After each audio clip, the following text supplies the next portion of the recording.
What's up, guys? Back at it again for a few more rounds of my version of Grixis Wasteland. So, thank you guys all for tuning in. And if you have any comments, just post them in the Discord about what you think about my version of the deck and how we're going forward. So, I tried in a few practice rounds the Inquisition of Kozilek 4-up that I've been seeing a couple of guys who've been either sending me deck lists or Demi. I think he ran for Inquisition 1 Thoughtseize today, main board in his league. And a couple of issues I have with it are that um, they're not generally very good late game, mid to late game, because they can be just dead draws in our hand that don't help us, which can be very troublesome, as well as there are enough times where it doesn't do too much if we play against like blue white control or God forbid we're playing like a deck that wants to discard like let's say we're playing against Dredge and they want us to discard a life from the loam or whatever it is. So like there are times where it misses, and if you don't have one or two of them in the starting hand and it like completely annihilates them, then later on in the game it can come back to bite you. So I think it's better as a sideboard card, at least for the time being, because when you bring it in, you know what you're aiming for, you know what you're trying to stop with it.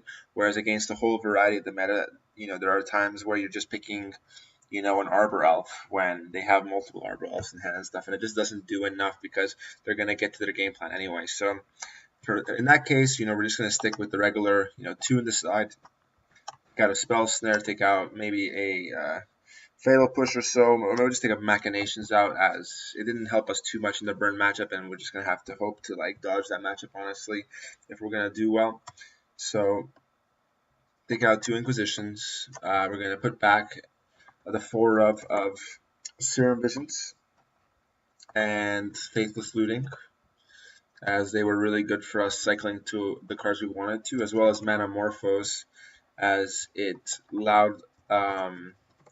allowed us to dodge in case there were blood moons in like games 2 or 3, or allow us to fix mana later on in the games, and it also let us cycle through even quicker. So I'm gonna run the same deck list, see how it goes this time, because like I liked kind of how it looked. I like how painless the lands were, how there was no damage coming in, and yeah, we're gonna get it started here. So hope you guys enjoy this video.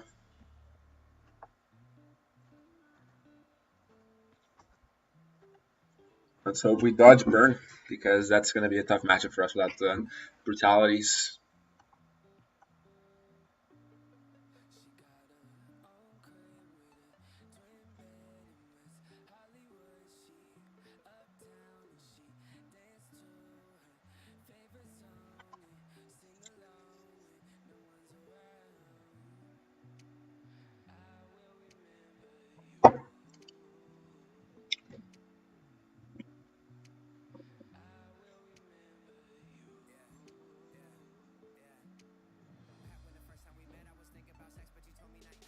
The other thing I would say about the Inquisitions is that if you don't have anything to follow up with it later, like Rax, or like you're into a heavy Grixis control deck, then it kind of defeats the purpose of just stalling them for a turn, because you don't have any way to follow up with it later. Like Grixis control has, Tassigurs and snap, like 4 of Snapcasters and 4 of the bolts to eventually kill them. Meanwhile, doing a lot of counter Squall and counter magic. Whereas with us, it's just kind of like we're hoping that one card is good enough to beat their whole hand, and that will just set them back so far that we will eventually get to our combo. So I mean, it's definitely a great card, but like it just seems like so far I was better off in the sideboard. I still like the Rax in my version, as they've been consistent damage. They've been really good game 1 against like a surprising amount of decks. Like you can sneak out wins against Burn. You can just crush decks like Lantern and 4-color Word, because they cannot beat the Rack game 1. And just any deck that just might just mulligan to 5. Like it just punishes them right off the bat, and they can't do that anymore. They might have to keep sketchy hands later on in the games 2 and 3. This is a long wait. I am surprised. I can go check the modern Reddit. There we go.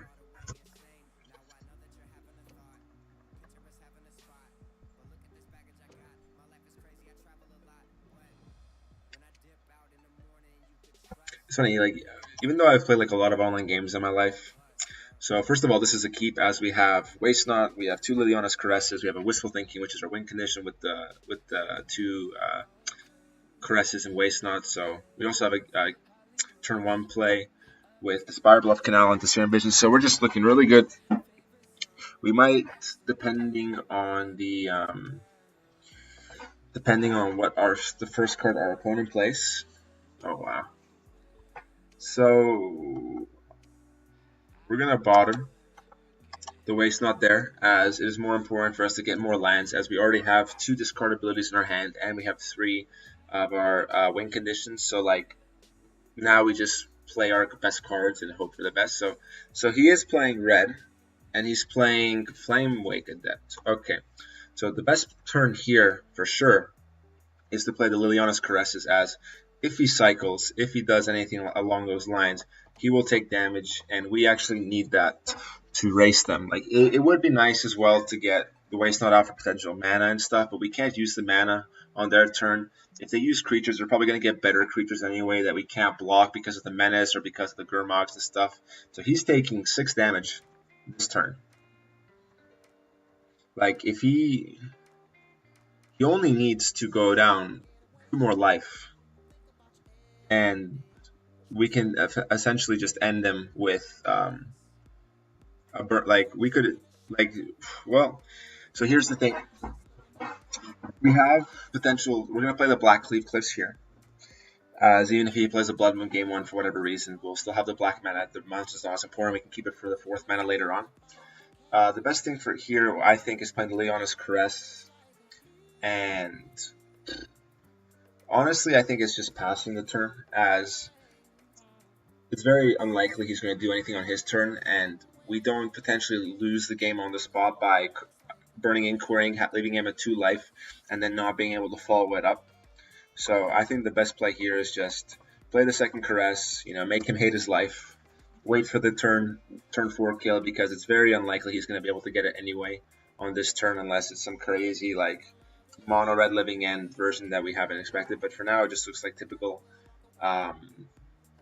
hollow one, and so he's in a lot of trouble right now because he can't get out Hasters quick enough this next turn. He can't discard 20 cards to make Flame Blade Adept, do enough damage to kill us, and we're just going to kill him anyway with Wistful Thinking next turn.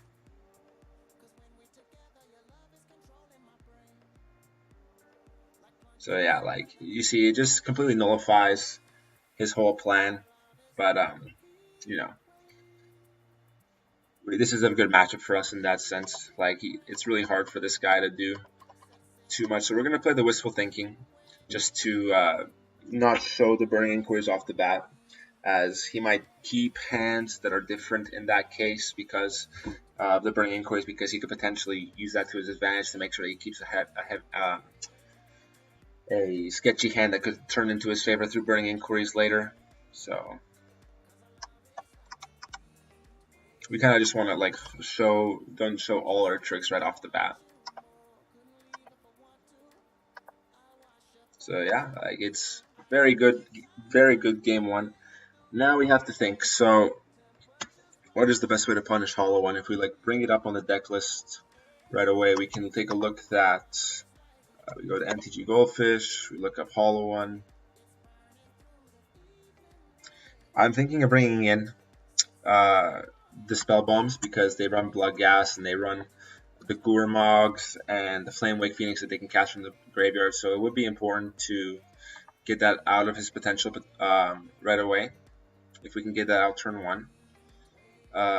Would it be also important to run an Inquisition and stuff? Probably not, because they're probably going to keep hands that are like turn 1 Faithful Suitings anyway. So, oh man, how do I get this faster? So, okay. Alright, well, I'll show the deck list later. I have to make sure I sideboard in time. But it's surprising actually how much Hollow One has dipped in popularity. But what we know is they can use Gurmogs to delve. They can use Phoenixes to get creatures back into the graveyard. They can use Bloodghast to put them in. So we want the Spell Bombs for sure. Then it comes to the point where Fatal Push doesn't do well because they have a lot of recursive, like they Thirst to come back. Spell Snare probably doesn't do enough either. Spell Pierce to spell. Darkness might be good to try and keep us alive extra turns. You could say the same for Damnation. You could say the same for Machinations here to just try and get extra damage in and survive those extra couple turns.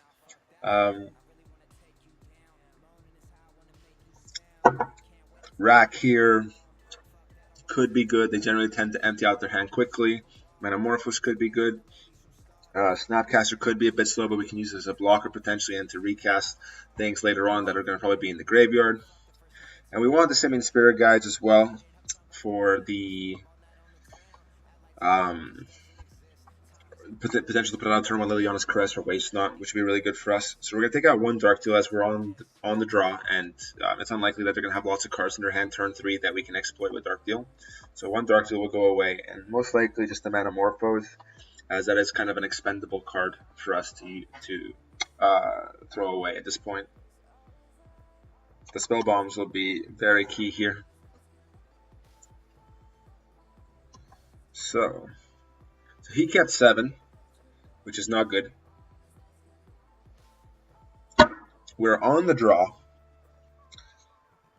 with Rack, Burning Inquiry, Raven's Crime. We have no cantrips. We have no Waste Not or Caresses. We would just hope that when he Burning Inquiries that we can't answer it. And that's not the best. Like, we also don't have access to red other than Burning Inquiry, so I think we have to mulligan, hoping for a better hand. Like, this is fine because at least we have all 3 colors available plus ways to get to our hand. Whereas, also it gives us a little bit less liability to like a Burning Inquiry turn 1 potentially from him because we'll have still lands in hand. So Faithless Looting, he might get out like 2 hollow ones turn 1, and there's not much we can do even if we had stuff like Damnation and stuff because we can't get to 4 black mana very easily. Luckily he missed, so bodes well for us. We're just gonna go the typical, Spire Bluff, Serum Visions. We got a Waste Not, we got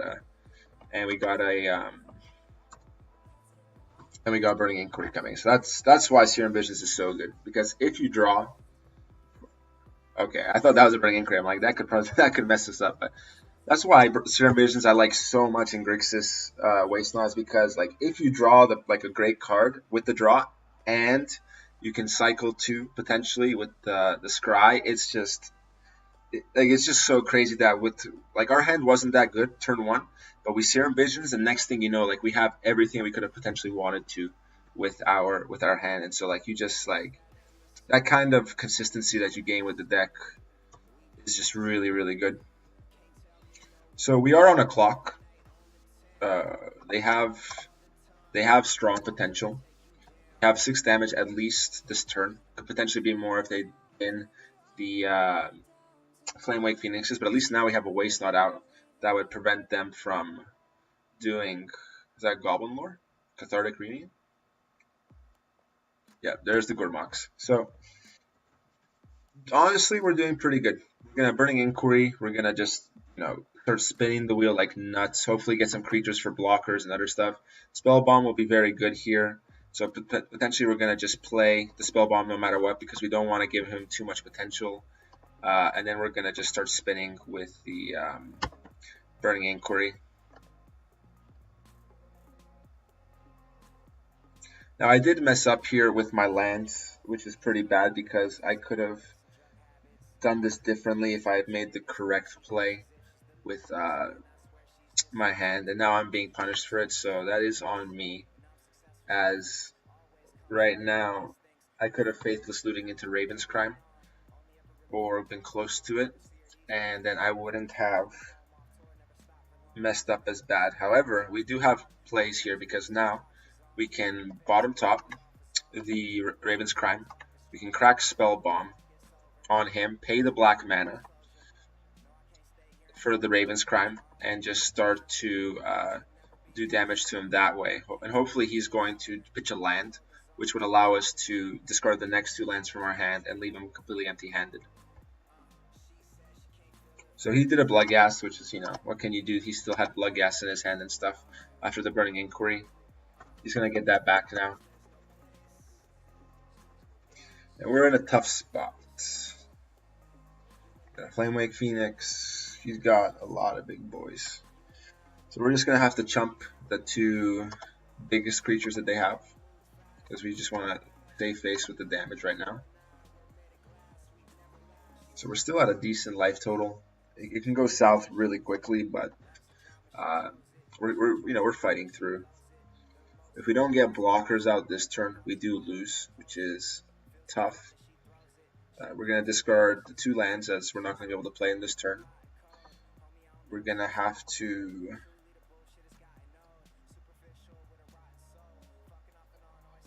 We have to go for another Faithless Looting to try and get a little bit. Okay. So, in this case, we need to play the Wishful Thinking this turn, or else they're just going to swing in next turn and get the kill. So even though it's unfortunate, we're going to pitch our entire hand. We're at least going to potentially save ourselves one more turn to live.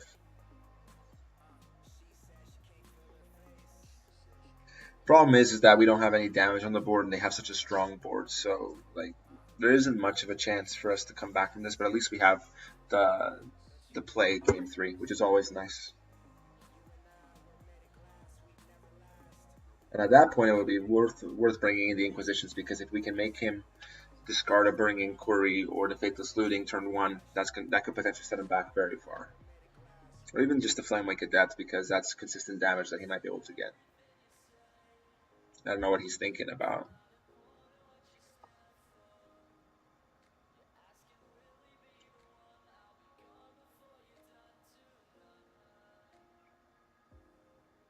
Tough decisions when you have to. Alright, so we got 2 creatures. So we will live at least one more turn, but then again, like, we're still kind of screwed.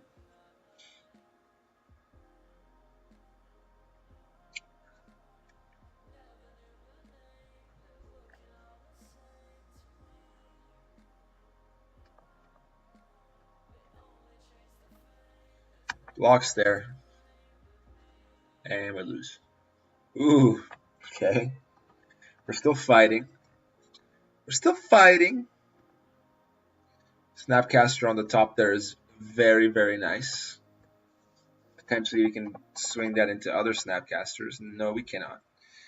Oh no! If only we drew cards, but I don't think they have many. Well, they have like the discard effects that would allow strong cards.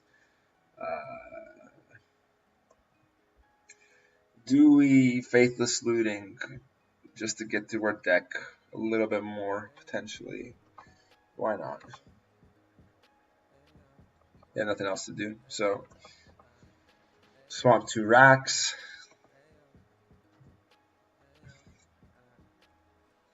I think we're dead either way. So. Let's see what we would have drawn though, just for the next card. Oh wow. The thing is, we had no way to do damage to him, and nothing would have changed on his board state, so we just kind of have to deal with that. If we had a Caress out, it would have been different, though. So we got 2 Inquisitions coming in. We can take out another Manamorphosis. We won't be necessary. Dark Deal can potentially come in here. One rack will at least come out. Bolt may not be the biggest thing. We just potentially want it for the Adept and for the finishing potential, so we can take one of those out. So that way we have 2 Dark Deals in potential turn 3, make a big play. We have at least the Spell Bombs, Inquisitions early game, and just 1 Bolt for finishing, and 1 rack should be enough to, 1 less shouldn't make this swing a big difference, because we really don't want in the starting hand anyway, with how aggressive their starts are. Man, so this is a tough hand. We don't have the black mana. We have the Wasteland Caresses though, and we can potentially Faithless Looting into good stuff. But we can't stop a turn 1 Faithless Looting. And we can't get out anything turn 1. And there isn't a 100% guarantee we get black mana. So we're gonna mull. And we'll just have to take this because it's better than nothing. It was better when we had before. At least we have 2 mana available. We have racks. We have Inquisition. So if they get empty-handed, or if they mulligan, because that Hollow One does mulligan aggressively, we might be okay. So hopefully he's deciding to mulligan, and we can actually beat him out with just the rack damage.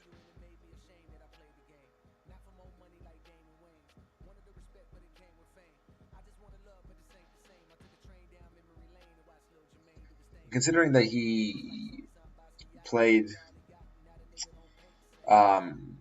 Black Red and Blood Moon is a sideboard card, we're going to play the Swamp first just in case he decided to board that in for game 3 to try and mess up, because he did see that we had 3 mana sources and he might try and beat us through that way.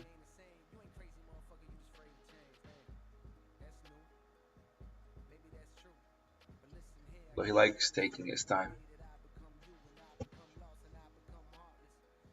Here's the other thing, is we could potentially mess up here by, let's see what we get on top. Spire Bluff. Is that good enough to keep on top? We need the red mana, and we need the third land anyway, so we're going to keep it. There is a chance here that we're binning a Bloodghast, which is unfortunate if it happens. Oh, wow. Okay, so we got...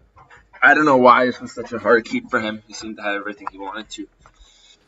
So, turn 2 Collective Brutality, which is rough. He has Burning Inquiry available, which we really don't want him to have. But we also don't want him to have the Flame Blade Adept. The Burning Inquiry could really mess him up. But if he doesn't pitch the Tasigur, and if he pitches the Flame Wake, it could become a big issue. But we also don't have too many ways to deal with the Flame Adept right now. And the Duress isn't the biggest thing, because he might just get rid of our Burning Inquiry anyway with his Burning Inquiry. So we're going to take the Adept because it's hard for us to deal with. And let's see, when he plays the Burning Inquiry, what he gets. He might get 3 Hollow Ones, and then this deck is so explosive.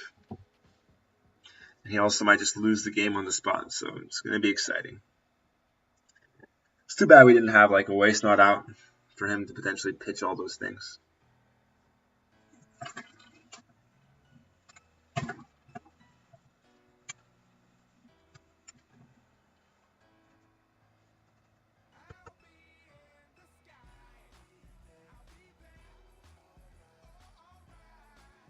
Spin the wheel. Okay. So he's pitched the Phoenix and the Collective Brutality. We have nothing in hand, at least for the moment. That's pretty good. We'll enjoy playing the Caress turn 2. And now we have to just keep dodging whatever else he's throwing at us. Like, if he would Collective Brutality again, that would be nice, as we have nothing that he would potentially want. Oh, did he get another Delver? That's rough. That's rough. Oh, baby. Yep, that's going to be an issue. So we're going to... How do we want to do this? So we're going to play the land, Serum Visions. We got a Waste Not coming in, which is good. We're going to need that on top to kind of grind with him. And we're going to have to play out the racks. So we're on a 4-turn clock, and we know we have 1 Waste Not coming in for sure. But at least he might... So we need to draw something quickly. It might have been better there not to keep the Waste Not on top, as we should have just gone all in with the rack, hoped for a Burning Inquiry or a Wistful Thinking. But because he's probably going to be keeping cards in his hand now, he's not going to be discarding them very... Flame Wake, okay. 5 damage, so 3 more turns, and we know that one of our drops is guaranteed. So we potentially only have 2 turns now. Let's see what we get. Ideal top deck right now is Dark Deal or Wistful Thinking or Burning Inquiry. Raven's Cry might not be good enough because they could just pitch it to something else and we wouldn't get enough, but Wistful Thinking would be really good as we can get them very short-handed. Snapcaster would also be very good. We have quite a few outs because we have all 4 wistfuls, we have 3 burnings, we have 2 snaps. So we have quite a bit of outs here. Faithless Looting is not an out, unfortunately. And we're going to have to Faithless Looting right now so that we can potentially flash it back at the next turn when if we don't hit what we want. So we could potentially Faithless Looting into a Burning Inquiry and save our butts with that. Because as long as we get blockers out now, we should be fine. They don't have any conflagrates or bolts to do damage to us.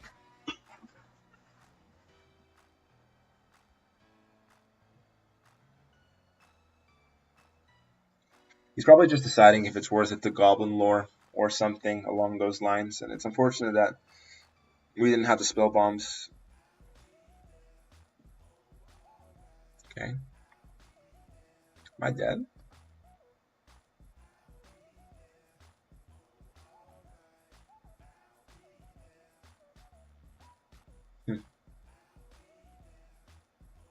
I am dead.